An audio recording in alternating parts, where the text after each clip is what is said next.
Welcome to the fourth installment of the My Views Are My Own Halloween Spooktacular franchise. If you were terrified by Bite of the Karen, oh my, I got bit in the Target parking lot by a Karen, and now every full moon I turn into a were-Karen and I have to speak to the manager. if you were thrilled by the haunted Airbnb with Mrs. Belvedere, Hello, dearies. Welcome back. and if you were okay with last year's episode when Zach was in jail and I had to do it all by myself, then you're going to love the fourth sequel to Halloween Spooktacular. This time, Doug and Zach have been kidnapped by the clown puppet from the movie Saw. He's threatening to release their nudes to TMZ if they don't provide him with 5 terrifying Zoom calls. How did he get our news?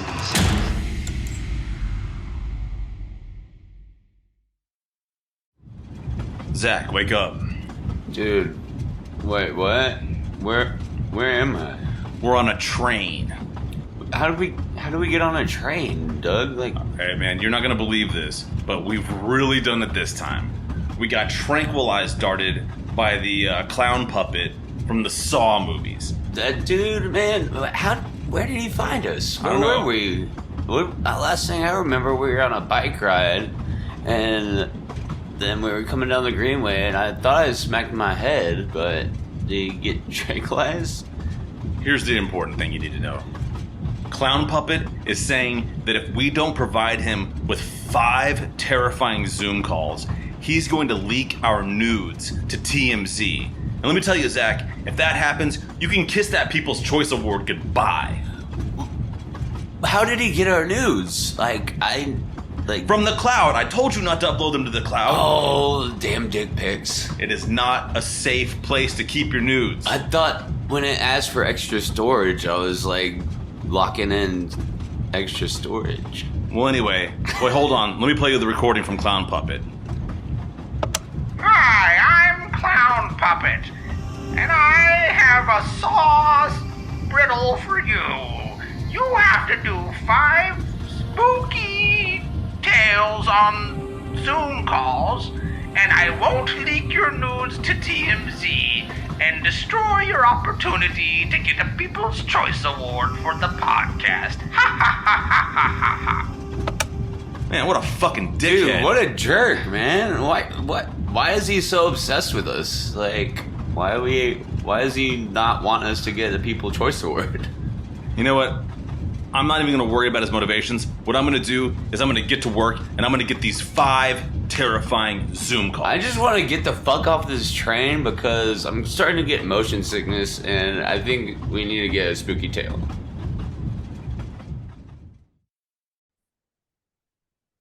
Our first guest is Danny Moss. Danny Moss is a paranormal investigator and TV presenter from the United Kingdom. Danny is best known for hit TV shows Paranormal Captured on Sky and Discovery Plus, as well as Haunted Hunts on Amazon Prime. Danny has also appeared in a variety of other paranormal shows, including Unexplained, Caught on Camera, Search for the Truth, Celebrity Ghost Hunt Live, and Paranormal Lockdown UK. Welcome to the Halloween special, Danny. Thanks very much, guys. Nice to hear from you again. So, do you have a terrifying tale for us? I've had many, many terrifying tales during my time as a paranormal investigator, but I think probably the most recent one that springs to mind happened at a place called My Haunted Hotel in Chester, England, one of the most historic and haunted cities in the UK, nicknamed the City of Spirits. It is that haunted. It's an old Roman city, dates back hundreds and hundreds of years. Used to be called Diva Victrix, which is the Roman name for the fortress that once existed there. And it was always destined to be the capital of England due to its positioning on the coast. And it used to be a fantastic port city for people to trade Now, right at the heart of the city lies the 401-year-old Ye Old King's Head, which is now known as My Haunted Hotel. Uberfax, which is a worldwide known social media platform which only speaks facts, nicknamed this place the world's most haunted hotel. And I work there full time as a paranormal investigator. Now, this 401-year-old inn has seen absolutely everything from its foundations dating back to the Roman era, to the English Civil War, to the plague, and even served as a 17th century brothel during its time as well. Now, in 1924, there was a 17th century sword uncovered under the floorboards of what is now room 4. And this is a place where paranormal enthusiasts from all over the world, paranormal investigators from all across the globe come to investigate its famous paranormal activity. And its most famous paranormal occurrence is this black mass, this black shadow that appears sweeping through the corridors, the hallways, through all of the bedrooms. And very, very recently, we captured this black mass on the top corridor, on one of the building's 24 cameras that stream 24/7. This is the world's most documented ongoing paranormal investigation. If we were to take this to the Guinness Book of World Records tomorrow, it would win the award as the longest ongoing paranormal investigation. And the paranormal activity that is captured inside this building is absolutely astonishing. I've had skeptics, I've had believers, I've had scientists, I've had visual experts all come to the hotel, and nobody can explain the strange goings on in there. Now, one particular night, I was sat in the control room overseeing a paranormal investigation. I was with one of my co-hosts, Brett Jones, who was sat there with me, and we sit in this control room and oversee the 24 cameras and all the guests that are there in the bedrooms investigating the paranormal. And we can see every single angle of this 400-year-old building. And if anything happens, it is documented on camera. So, so about halfway through the investigation, it's quite quiet. Nothing's really happening. All of a sudden, we start seeing all this kind of dusty moisture coming up across one of the cameras. And we're like, what the hell is that? Is there movement in there? Is there somebody come downstairs? We can't work this one out. You know, this is not just dust floating past the camera. This is very, very strange, almost like something is moving in the room, but we can't see it. And all of a sudden, out of nowhere, I see one of the chairs around this big, huge table in the old brothel section, 17th century brothel, where we've heard women's voices, we've had poltergeist activity, we've heard ghostly footsteps coming through. I see a chair, very heavy chair, move, twist out of position. And the brilliant thing about this is that it is captured on 2 different camera angles. Absolutely no way of debunking it. And that is one of the most compelling and terrifying experiences I've had recently, because being quite a skeptical investigator myself, to see this chair move in the way that it did and defy logic, defy gravity, defy physics, was one of those moments that truly shocks you, and you think, oh my God, I have just witnessed a true paranormal moment. Now, is this a ghost moving it? Is this poltergeist activity? Or is it some sort of time slip and time kind of wormhole dimension where you're seeing somebody sat at that table 400 years ago, pulling out the chair to sit in it? Or is it what we would deem to be poltergeist activity nowadays? The confusion in my own head has baffled me since it happened. And it happened last year. But all the things that continuously go on inside this 401-year-old building, seeing these black masses, these dark shadow figures constantly captured on camera, and the most recent one was actually captured by guests in one of the hotel rooms in room 2 whilst they were doing a Facebook Live investigation, and they see a black mass pass through one of the mirrors. And thankfully, we were able to back up that this was 100% legitimate from one of the bedroom's main cameras, that it was none of them actually causing this shadow to occur.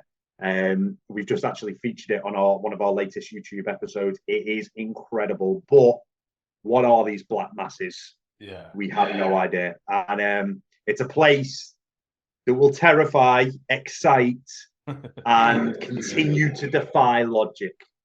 Yo, dude. First of all, I am with you on the just. It's like, yo, what is it? Is it a ghost? Is it a time slip? Splendor Man? Well, I'm actually really getting interested into this time slip thing because I don't know if you're familiar with Mike Ricksecker. He came on the podcast recently. He's done a lot of stuff you might have heard on I think on Discovery as well. So you guys might have crossed paths. But he kind of got me into the time slip. But what I will say, regardless of what's causing it, I have seen the video of what you're talking about because I follow you. I watch a lot of your stuff, and I saw that on YouTube. I happened to be just sitting here at home alone, watching that, and I was like, ugh.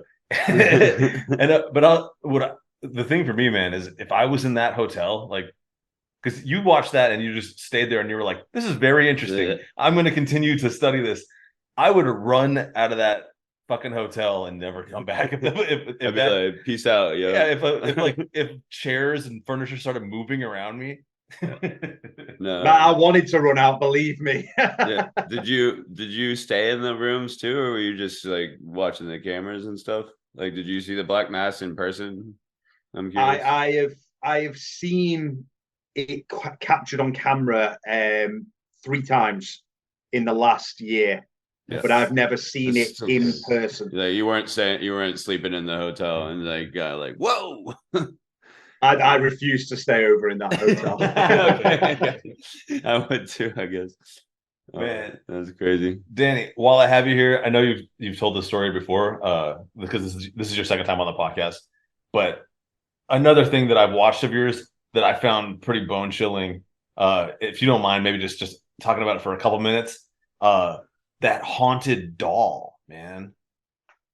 Yeah, man. Jesus. The Grace doll. It's the Grace doll. Yeah, the Grace doll is legendary over here in the UK. It's known as the UK's most haunted item. It's locked in room 8 in the hotel. It's not a room that you can stay in. It's a room that we only allow experienced investigators to go in. You have to give an audio disclaimer and read the rules before you're even allowed in that room. And it's trapped in a box enclosed in this very, very peculiar room. And since moving it to the hotel, we have had this awful smell originate in the room. Now, sometimes it smells of garlic, sometimes it's pungent, kind of rotten flesh kind of smell. You hear scuffling sounds as if something's crawling across the floor. You hear knocking on the box, and this woman's voice, which we believe is the main attachment to this item. Now, of course, for me to even say that an item can be haunted still really kind of makes me cringe, because I am just not a believer in that type of thing. But this thing has been the focus of this ongoing paranormal investigation for the last 5 years. And to hear a woman's voice, this crony old woman's voice, come from this item, which has been captured now maybe close to 100 times, to hear a disembodied entity knocking. Oh my God, man, honestly, this thing is insane. But the best thing about this is that not only is it all being caught on camera, not only am I having these experiences, but there are over 300 people now who have had experiences with this item. Holy shit. Proof's in the pudding, right? I want to go ahead and on the record and say that I will not add my name to the list of people who are going to interact with the gray stall. No, not gonna. Don't want to. Wait, where was it again? It's in room 8. Yeah. Wait. What? We're not even. I'm not going there. Well, they wouldn't even let us in. You have to prove. Oh, that's You just say you have to be like. They don't let pro. like fucking. They won't just let a chef in. They won't let jackasses like us in there, dude. I just want to have nightmares for the rest of my life. Oh god, dude. Let me get in this room real quick. All right, Danny. I have 2 more questions for you, man. One, when, not if, but when you come to the United States, are you still going to come to Nashville, kick it, and maybe even do some investigations here? 1000%, my man. I would absolutely love to drink whiskey with you boys and do some investigations on a later date. Cool, man. I don't. We'll be like we'll be like guides. Yeah, there's a lot of spooky shit downtown Nashville too, and all over Tennessee. So, we take them to the Bells. Was the Bell Witch? The Bell Witch. Have you ever talked? I've heard of the Bell Witch. I've heard of it. Like right down the street. Oh, and then amazing. One other question. Also, for anybody that missed Danny's episode on the podcast, it's called Paranormal Investigations with Danny Moss. It came out early 2023. So go back, check out the episode. But Danny, for anybody that wants to like learn more, follow you, and watch like all this, watch your shows and everything you're doing, man. Where can people check all that out, dude? Yeah, I mean, just give me a follow on Facebook. My main Facebook page is Danny Moss, so you can follow me on Instagram, Danny Moss Official.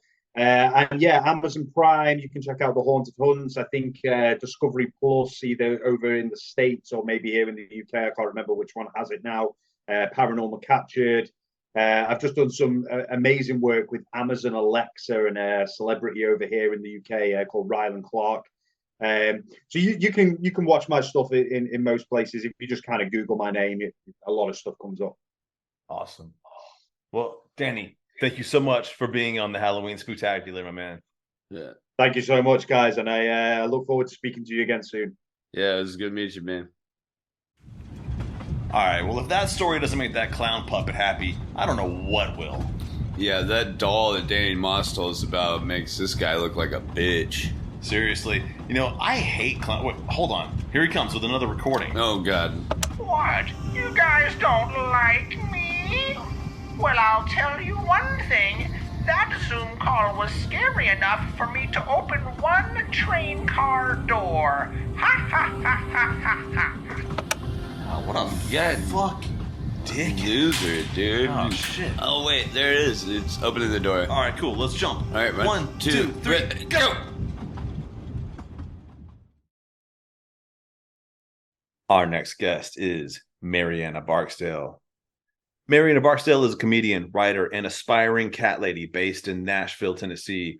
She is adorably dark like sunshine at midnight in Sweden when it's bright at midnight during nuclear fallout, but with long daisies like in Fukushima, but in a good way. Basically, you'll remember her because she's weird. What's up, Marianna? God damn it, I always do that. Marianna like banana. Like banana. You like banana. I'm really hoping for a good spooky story because I'm really sick of riding this train and this clown puppet's coming after us. She doesn't need to know all that. She just... Oh. Hi, Marianna. Hi. Sorry, I have a problem with speaking over people because I feel like I hear people 5 seconds late in my ears now. So. Oh, we speak over each other. This is really hard for us because of our dynamic, but we're making it work. So I fit in.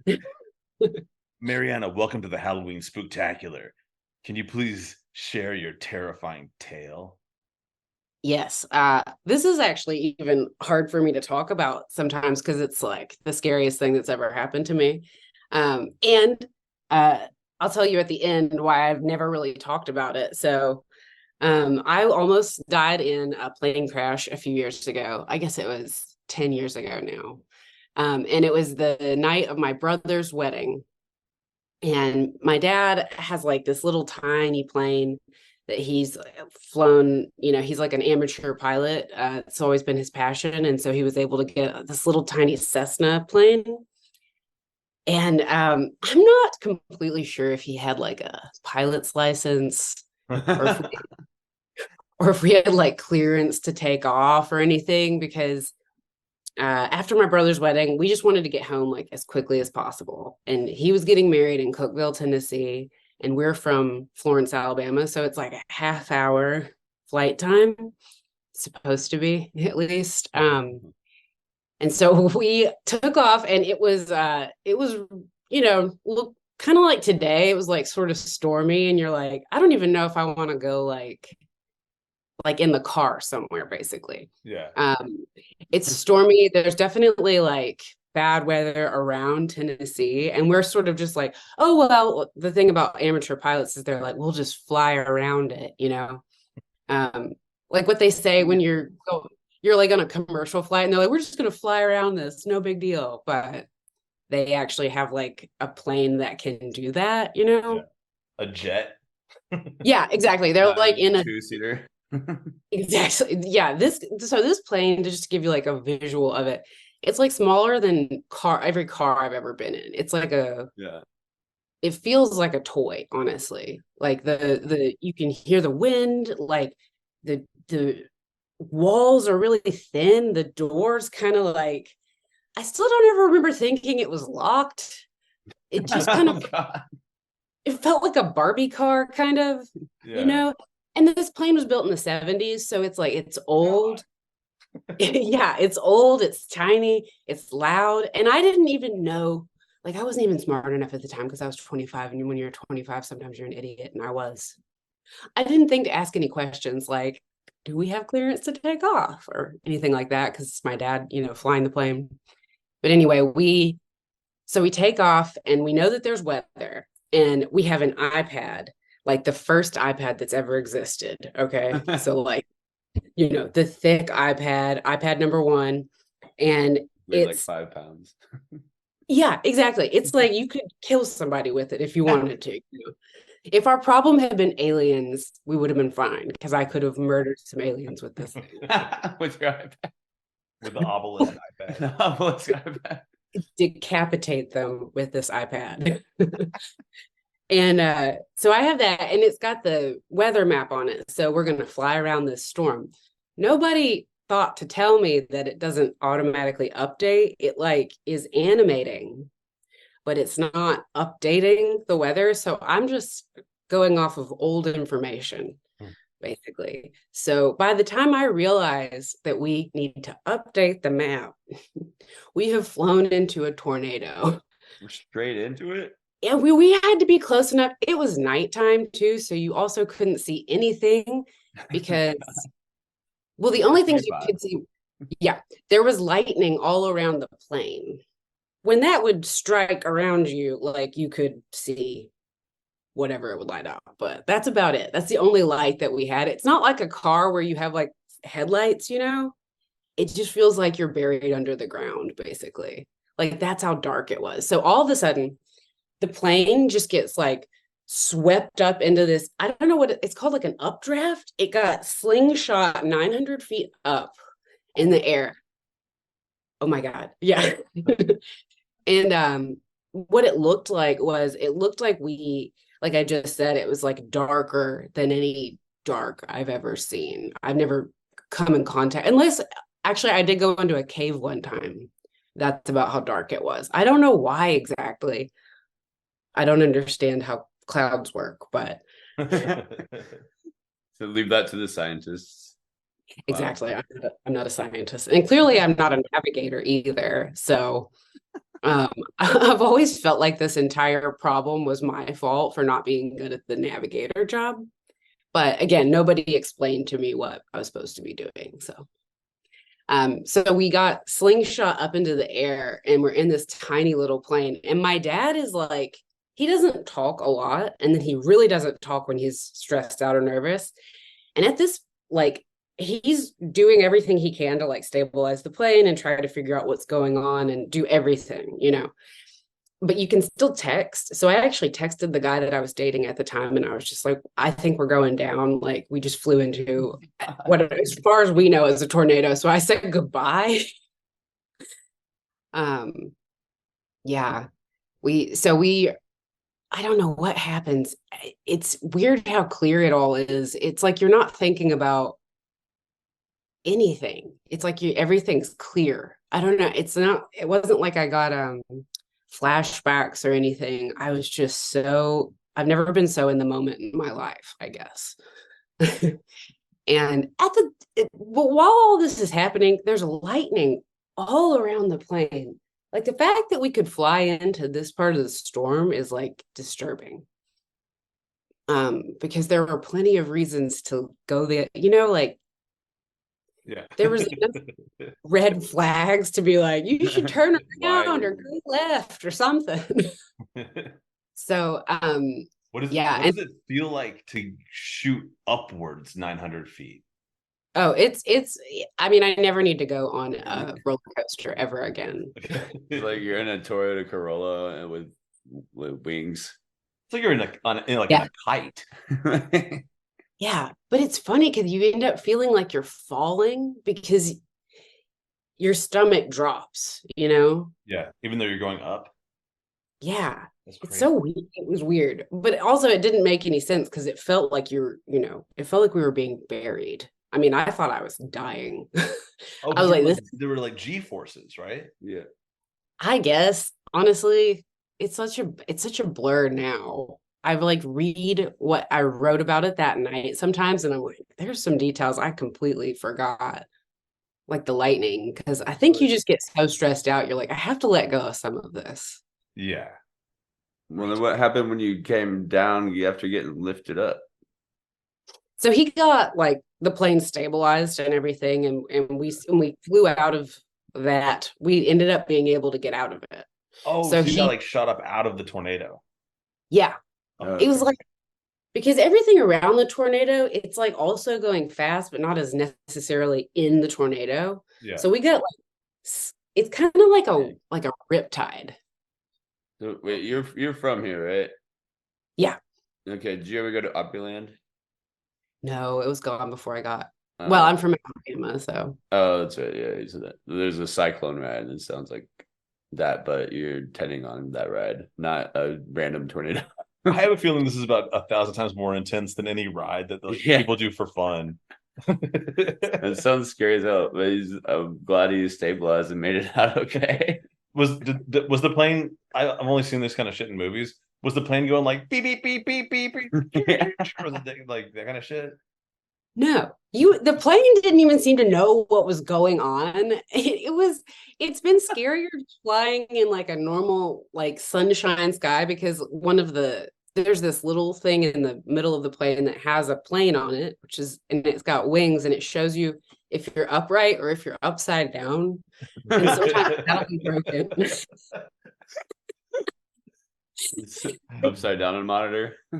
Yeah, that's just to monitor if you're upside down, because like that's what happens is you get caught in clouds and stuff, and then you have to fly with the instruments. So, oh my god, that's so terrifying. You really did come like extremely close to dying in a plane crash. Mm-hmm. And then we had to make so we got out of that, which is fine. I told the guy I was dating I was dying, goodbye, all of this. God. Did not text my mom because I knew she would be livid if we lived. Like, I didn't want to deal with that right before I died. It's okay to tell your boyfriend you're dying, but not your mom. Yeah, exactly. I was like, well, I just don't want her to be mad at me and that'd be the last thing that happens. Yeah. So we had to make an emergency landing in Coleman and refuel at I guess it's probably 3 or 4 in the morning. Well, no, we had to make an emergency landing to just wait out the tornado first. So we land in this abandoned airfield, and I had to there's a tornado, so you can't get out of the plane. You can't go to the bathroom. We don't have any food or water with us at all. So we're just sitting in this abandoned airfield. And then I saw this truck drive up, and it was the security. And I was like, oh, good. Someone's going to save us. He just drove away. Nope. I know. And so, how long do you think it would have taken to just drive a car instead of getting the 3.5 hours. I feel like there's also lessons to be learned here. Will you ever fly again? Oh yeah. plane. You getting like regular planes? Yes, but a lot less frequently. At the same time, nothing will ever be as scary as this. You know what I mean? Like I'd have to be in an active plane crash to even have this feeling again. So Yeah. but yeah. Marianna, thank you so much for sharing a terrifying tale. Oh God, I have to mention a couple things real quick. Guys, if you haven't heard Marianna's episode, it's called Not Another Nashville Episode. It came out earlier this year. Thank you so much for coming back to the Halloween Spooktacular. I have a couple questions to ask you. One, when are you gonna do a dope show that me and Zach need to come to and check you out? Because we're in town. You know that, right? Everybody keeps asking. Okay, so I just had surgery, so like I forgot you had like a serious, like an actual like go under surgery, right? Oh yeah. I had like the most intense sinus surgery ever. They took a cyst out of my face. There was apparently an inch big cyst attached to my septum. Oh God. And it was slowly turning into cancer. Oh my God. No big deal. You got to it before it did. This is the exactly. This is the silver lining. the Marianna almost died podcast. Yeah. Oh my God. Yeah. There's been so many instances of that. And then I'm also clumsy on top of all this. So I have some shows coming up that are out of town, but I am hosting an open mic at Pressure Vape Shop every other Wednesday. And the next one's the 25th. So if y'all want to come try stand-up comedy, you can come try. I'm working on a bit. Do you know what you vape? Where's that at? It's wait, what'd you say it was? Pressure. It's Pressure Vape Shop on Nolensville. Oh yeah, I'm I sure don't ever go out there, but we can find it. We can find it. I want to come practice because I've got a bit I've been working on, and we both need to do like a stand up together anyway. Yeah. Okay, so we got off topic. Well, but yeah, shoot me a message when you're doing a headline show. That's what I want to see. Yeah. Okay. For sure. But that'll be we'll come out there and do some amateur ass shit, and make hopefully get a chuckle. How about you pretend to laugh when we tell people? Even if we don't get laughs with us, we'll definitely get laughed at. Yeah. Marianna, thanks for coming to the Halloween Spooktacular. Yeah, and where can people where can people follow you? Duh. Oh, Instagram is the best place to follow me. It's Marianna Barksdale. All right. It's Marianna Barksdale. Follow her. She's extremely funny, and she might be coming to a town near you. If you're lucky. If you're lucky. Fingers crossed. If you're as lucky as someone who got shot 900 feet out of a tornado in a fucking Cessna. Live to tell the tale. That's the important part. Who lived to tell the tale. Yeah. Thank you, Marianna. Thank you so much. Well, guys, I did it again. I stayed up all night watching the entire Alien movie franchise, including the prequels. Now, I understand a lot of people have a problem with Prometheus. I don't know why. I think it's a really good movie, but that's not the point. The point is, now I got to record this entire podcast, and you probably think I'm as tired as what's an animal that looks tired? I don't know, like a snail. But nope, I'm bright-eyed and bushy-tailed as a rabbit, and I'll tell you why. Because this morning I took a shot of Magic Mind before I got started. What is Magic Mind, you ask? Well, if you're asking that, that means you might have missed the last 2 episodes of the podcast, and I highly suggest you go back and listen to them because they're both, A+ episodes in my book. But, don't worry about that right now. I'm going to tell you anyway. Magic Mind is a little green shot made of all natural ingredients, including matcha, nature's extended release caffeine. Caffeine from matcha takes longer to release and helps to reduce stress. Ashwagandha, used medicinally since 6000 BC, 8,000 years ago, an adaptogen that reduces stress and anxiety. Rhodalia rosea, an herbal breakthrough of the 21st century. Multiple books written in the last 100 years on its effects on mental clarity. It reduces fatigue, anxiety, increases your body's resistance to stress, improves physical and mental endurance, and enhances mental clarity. Lion's mane mushrooms, cordyceps mushrooms. I'm telling you, it's got a lot in there. And here's some more good news. You can go to www.magicmind.com/Doug and get 20% off a one-time purchase or 56% off a 30-pack subscription using promo code DOUG20. Once again, that is www.magicmind.com/Doug, promo code DOUG20. Dude, are you seriously giving out promo codes for some energy drink while we've been kidnapped by this clown puppet person? Like, I'm trying to get out of here, man. Let's go. Well, first of all, it's a product I believe in. Second of all, shouldn't this guy be coming along soon to let us out of here with the gun? That was a pretty terrifying tale. That was pretty scary. I mean, getting torn up by a tornado, almost dying. Like, where's this guy at? He should have been... Oh, trouble in paradise? Are you two arguing? Ha ha ha ha ha. That was a terrifying tale.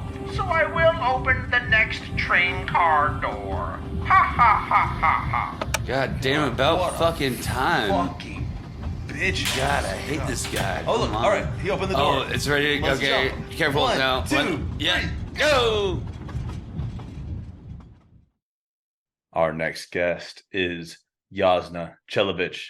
She's the only person on the Halloween Spooktacular who has never been on the podcast before, so I have no bio. What's up, Jasna? Hey, how's it going? Thanks for having me. Well, we've been kidnapped by a clown puppet from the movie Saw, Yeah. who is threatening to release our nudes to TMZ if we don't provide him with 5 terrifying Zoom calls. So our life is kind of in your hands. We really need your help on this for a spooky tale to get past this next train car. Or we could kiss our People's Choice Award goodbye. Yeah, we need that. All right, I think I can provide. Yeah, tell us your terrifying tale, Jasna. All right. Well, as some of you know, I'm from Bosnia. And I was born in a little village that can only be compared to the first scene of Borat, where he's walking through the village, and it's not much different from that. So that's where I was born. My dad's from a town called Priboj, which is technically in Serbia now. So when I was younger, I grew up there, spent some years before we left. But when I was 17, I went out to visit, and I would frequently go out to visit on vacation, see my family, things like that. And my dad's family lives there, so I would go every couple of years. And this particular year, my friends and I had stayed out pretty late that night. We were kind of having fun, going out late at night into the woods and spooking each other, kind of just having some fun. That night we went up to the woods and we were walking around. Basically, the way the village is all our homes are kind of on this hill, and if you keep going up, there's a forest, and you get way up to the top, there's a mosque and a graveyard. So we went up there, and after having some fun, we came back down. The road is exactly like through the woods, so there's not much light, there's not much going on at all.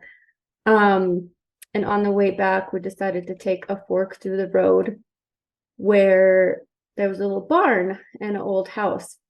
And while we were walking by, the light of the old house and the barn turned on or was flickering. At this point, all of my friends kind of got spooked, and we ran back to my friend's house where we were just hanging out a little bit. And he was telling us that, once we got back, that nobody had lived in that house. It was abandoned, and then launched into the story about how the woman that lived there kind of went crazy because she kept hearing a baby cry, and just kind of some spooky things that, like, Bosnians are super superstitious and really believe in supernatural things like that. So she ended up moving out. But before that woman moved out of that house in the barn, she hired some people to dig it up, just to make sure there was nothing weird going on. And when she had that done, the people found baby bones in a shoebox. in the old barn. So yeah, really creepy. So he's telling us all of this stuff and we're like, oh, that's so scary, you know, like going through the whole emotion of getting creeped out late at night. So I think nothing of it. Later that summer, I go back home. I'm talking to my mom. I'm telling her about my trip. And, you know, I decided to tell her about this like little story that had happened. And I tell her the whole story. She's just listening. And then at the end of it, she just starts like bawling, crying. And I'm not really understanding like what the problem is. Like I don't really understand the context. She gets scared, you know, like kind of starts crying and proceeds to tell me for the first time that before my mom had me, she had a baby, and it happened to be a stillborn baby that she gave birth to. And I guess at the time, the doctors or the hospital had them take the baby home and give it a burial, basically. And just the way this village was, it was old, you know, my family didn't have a lot of money. So my grandpa at the time, I guess he took the baby and buried it in a shoebox, like up the hill, up the mountain, like where there were not really houses at the time. So yeah, pretty weird and creepy. And then I started crying. So it was kind of like this weird emotional thing that, you know, when it had happened, my friend said that he had never seen something like that happen at that property. So it was just weird that happened to be there when it did. That's a terrifying tale. Wait, I want to ask one question though about how, like you said, like lights were flickering. Mm-hmm. Like someone was like turning, like flipping a light switch. Yeah, it was like flickering, looked like there was like an old light bulb, you know, on a string. It was kind of like flickering. The old barn, it was like a little tiny barn, was still there. It just like nobody had lived there or in the house apparently. Ooh. Wow. This is creepy. The thing was, you know, so me and Zach are planning on pitching a TV show, and we wanted to go to Bosnia as part of the Bicycle Boys adventures and have you be our guide. But now I'm afraid to go to Bosnia. Some spooky things going up on the hill. Yeah, it was pretty creepy. And I guess the old lady that used to live there would see like visions of a bloody baby and stuff like that. And she kind of went, what? Yeah. So, I don't know like how true any of that is. You know, we were 17 and our friend was telling us the story, but I have to sort of believe parts of it. It's amazing that it came full circle to hit you the way it did. Yeah, and that it had something to do with you. Yeah. Yeah, it was me being there, because if you look at it, like really, it's not that far from our house. It's just kind of vertically up the mountain. No. So there weren't many homes there at the time, I guess. So. Well, I don't know how to respond to this other than that's fucking terrifying. Jasna, thank you so much for coming on the Halloween Spooktacular and telling your terrifying tale. I think this might be one of the more haunting ones. Yeah, it's kind of sitting in my blood, like getting chills. I hope you get freed from the clown in the train car. Well, I'm sure the clown's going to let us through the next train car for this one. Absolutely. Yeah. This doesn't freak him out. Well, he's a clown puppet. Yeah, clown puppet. He's from the movie Saw. I've never seen the movie Saw, but I know who he is because I recognize him from the trailers. Advertisements and such. He's made his demands clear that we have to provide 5 spooky Zoom calls or he will release our nudes to TMZ. Nobody wants to see those. And then we'll have to kiss our Kids' Choice Awards goodbye. It was like, I thought it was People's Choice. The both. Oh, both of them. I didn't know we were up for both. Okay. We're up for a lot. Yeah, okay. And the MTV Podcast Award. We can't lose any of those options. So thank you for your story, because we need to make sure those don't come out. Yes, you're welcome. I got more where that came from, I'm sure. Well, I hope you're settling into your new city and Man, maybe sometime we'll go up there and fucking snowboard. Yeah, come on up. The snow's good in a couple of months, so it should be fun. Thanks, Jasna. All right, thank you. Bye. Wow, I really hope that barn story keeps the clown puppet from leaking our nudes. I really need this People of Choice award. Yeah, me too. I've always wanted one. Well, a story from Bosnia, a land of many scary tales. I will accept it and open the next train car. Ha ha ha ha ha ha. God, I fucking Laugh hate burrows in your brain. I can't believe they made 10 movies out of this God, fucking guy. this guy. Oh wait, look, the train car's opening. Oh God, okay, right, are you ready one, to go? One, two, three, jump!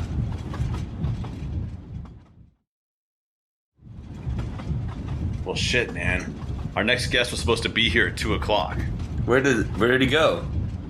I don't know, man, but I don't know what we're gonna tell this clown puppet. Man, I was really counting on this story to get us to the next train car, man. I'm freaked out. Well, well, well. You didn't bring a fourth Zoom call, did you? Hey man, it wasn't our fault, dude. He ghosted us. Ghosts? Well, those are spooky. I'll count it. Ha ha ha ha ha ha ha. Oh look, Doug, you just opened the next car door. Okay, well, great. And let's One, jump. one, two, three, jump! Our next guest is Liz Saydah. Voice artist and actress Elizabeth Saydah. On camera, Saydah has appeared in over 70 features, shorts, and web series, most recently in the Lifetime thriller, The Au Pair Nightmare. She can be seen delivering big laughs throughout Los Angeles, performing improv monthly with her troupe, mostly organic, and also creates her own comedic content for her YouTube channel. Since building her voiceover company, Elizabeth Saydah Voiceover, I'll say I'm like overdoing your last name. I'm like doing a No, you're syllable. Okay. Oh, good. Saydah. Yeah, let it sing. Saydah has amassed thousands of credits. She can be heard in commercials for brands such as Disney Plus, Aetna, Hyundai, and Google Fiber, as well as content for mega companies PayPal, Facebook, AAA, Anthem, and Mercedes-Benz, to name a few. Which is, I feel like last time I was totally like, I've used almost every product in that except for Mercedes-Benz. I guess I've used it because I've ridden in them. Because you've ridden one doesn't mean you've used it. I've used the back seat of a used the Mercedes-Benz. So we don't need to get into that. Welcome to the Halloween Spooktacular, Liz. Thank you. You have a terrifying tale to tell. I do. It's not my own. It's my husband's, but it is 100% true. Like 100% true. And we're not. Is that acceptable? Because I've never had a paranormal experience myself, but I was like, okay, what? And then I remember he had told me this story like a few years ago, and it totally freaked me out. And we're not like, ghosty people, we're not. Yeah. But he's a huge Halloween fan. And so, you know who the Warrens are, from the Conjuring movies, the husband and wife, they basically went around and explored paranormal, events, in people's homes, didn't charge them money, like they were actually investigators. Yeah. Full circle. Yeah, full circle. We started today's podcast with a paranormal investigator. Yeah, so full circle. Awesome. I bet your husband maybe, or whatever. I won't interrupt you anymore. There's something else involved, but I feel like your story is more important. Oh, I don't know. Well, I won't. We'll get back to that. I think he was gonna say he thinks your husband maybe has watched the TV show of the guy we're talking about. So. Interesting. Yeah, well, to that extent. He's a skeptic. My husband is a skeptic for sure. I'll say that. So he always takes it with a grain of salt. Anyway, but this was when he was back in college, and the Warrens, the husband, he had died a while ago. And Lorraine, who is played by Vera Farmiga in the movies, their kind of group still did investigations when people asked them to. And so they were based in Connecticut. My husband's from Connecticut. And they would welcome volunteers to just come, help, like charge walkie-talkies, just kind of basically like PA work, essentially. And And so my husband John was like, cool. Like he was in college. He was like, I'm totally into this. Like I want to go. So he did. And so some guy had this farm out in the middle of nowhere, and he had just been hearing his livestock like in the barn would go kind of crazy at night, and then there was like a lantern light that would turn on that he hadn't turned on. So he was a little bit, but more for his animals, like they were agitated. So he couldn't figure it out for the life of him. So finally he called them, and so they all went out, and they were basically doing their investigation, and they sent John, my husband, up to like the loft area of the barn. And so he was just by himself or whatever. And he said, and I'm up there and I just get shoved like really hard, nobody's around me. And they shoved? Like shoved. Yeah. Like pushed really hard. Over. Yeah. He didn't get pushed like to the ground. It was like a very sharp, just like sudden shove. Ooh. And so he's obviously. Was it windy or anything? It was, no, they were inside this barn, and they were up on the loft. But he like he was just like confused for the time being. And finally he comes down, and one of the guys on the actual team said, why don't you come outside with me? And he said, lift up your shirt. And John had scratch marks down, like fingernail scratch marks, like down his back, like they'd actually like broken skin. And he's the guy, I wish I knew who the guy's name was, but he said, we're gonna need you to stay outside because clearly whatever's in there like doesn't like you or whatever. But anyway, it definitely, you sleep outside tonight. Yeah, exactly. I don't think it was an overnight thing. I think this was just like, it was just broad daylight, like during the day. But the guy said you have to stay out, and he had these like scratch marks actually down his back. So that definitely like shook his skepticism for sure. Like it scared the shit out of him, basically. Yeah. And he didn't get to obviously continue with the investigation because they made him stay outside after that. So he's like, I don't even know what happened, like with the actual, if they figured out like what the entity or whatever was.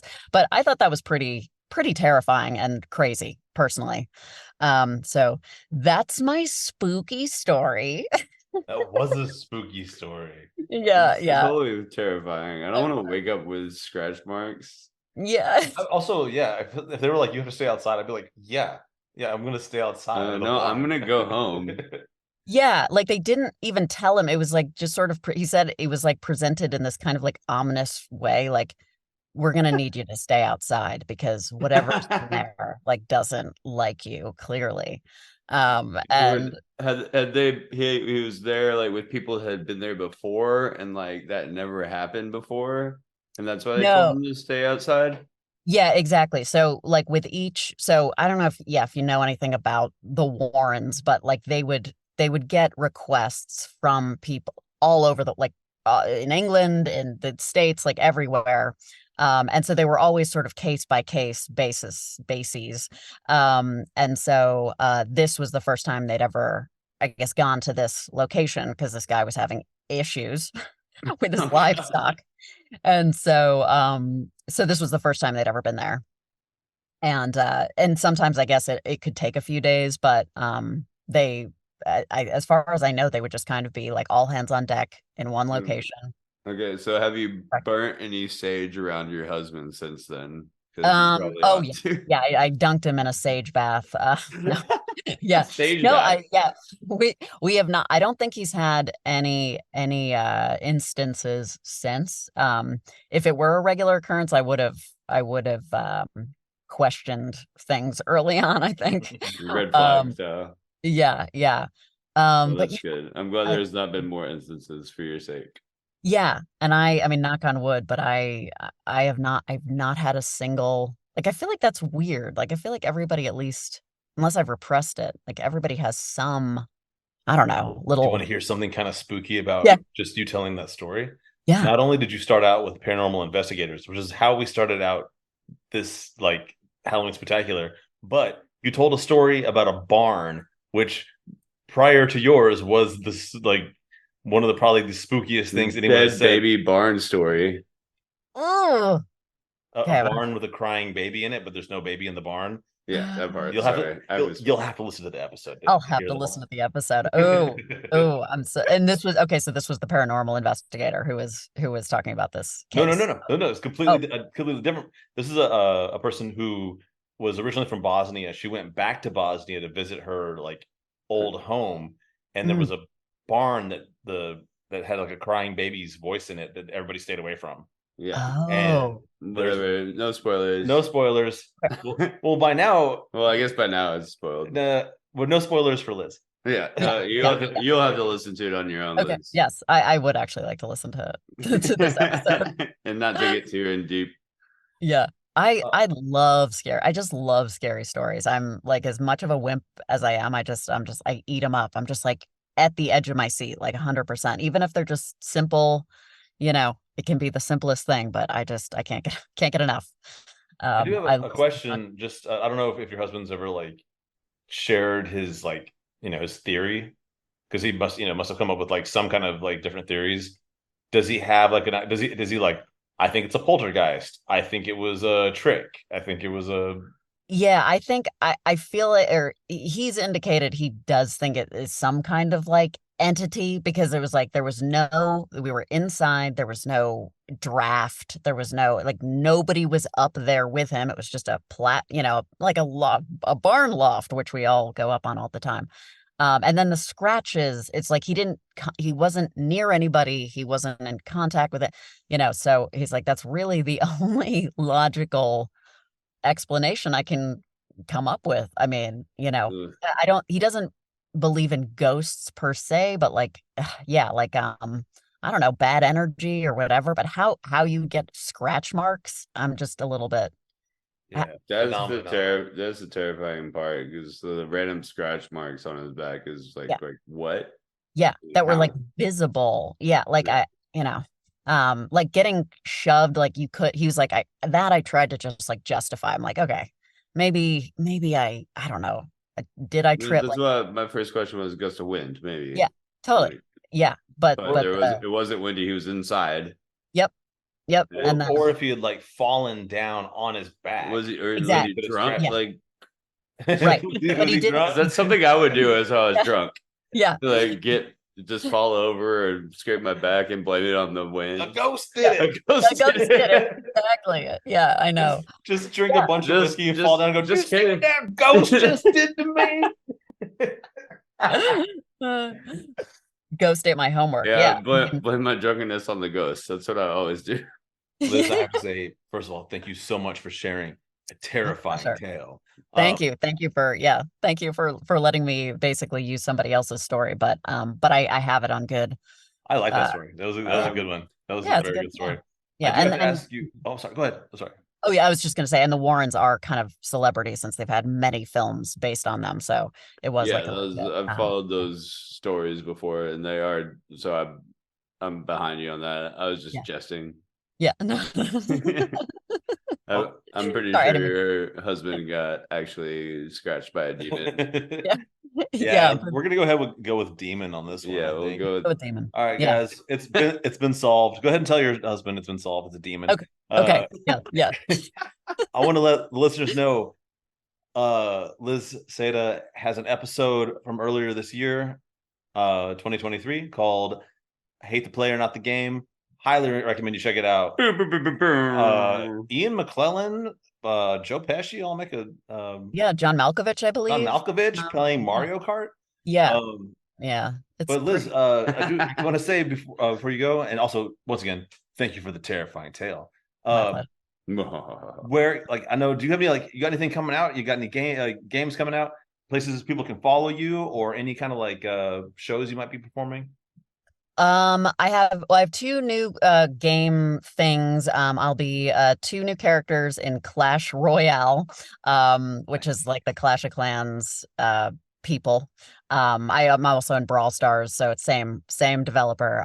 But Clash Royale, yeah.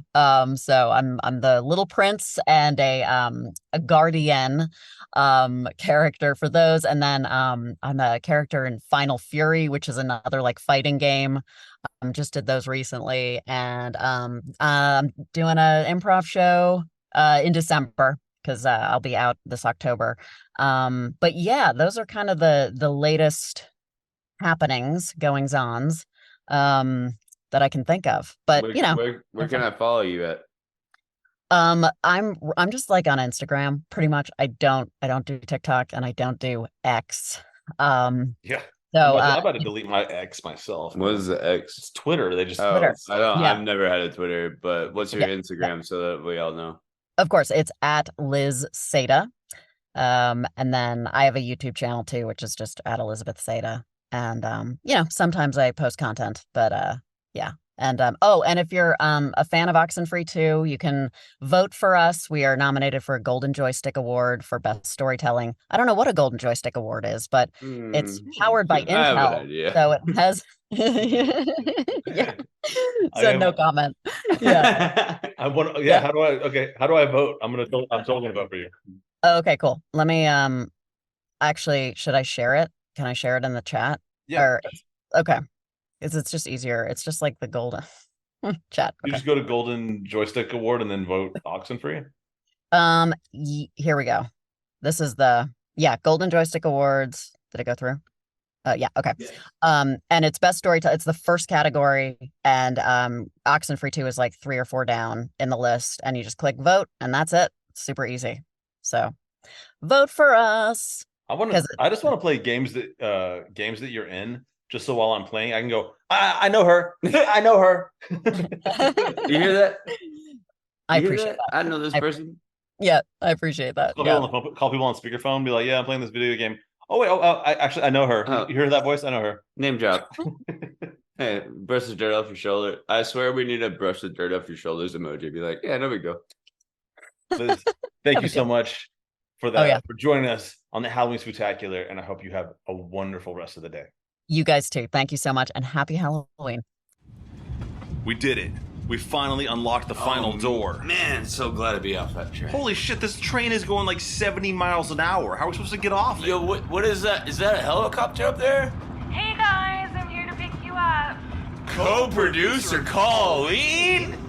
Yeah. Hey, are you guys finished with your little thing? I was here to pick you guys up. Our little thing, we were kidnapped by the clown puppet from Saw. No, I mean, I know, but you guys got out, right? You did it. How do you know that we were kidnapped by a clown puppet? He was trying to leak our nudes. The little puppet man called me yesterday and said you guys were gonna be busy till 5, doing a little riddle thing, and that I should be ready to pick you guys up around then.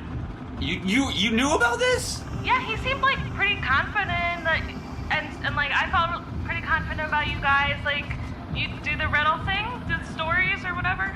Yeah, we got some good stories. We did the riddle thing, but he almost leaked our nudes to TMZ. Yeah, dude, threatening our People's Choice Award.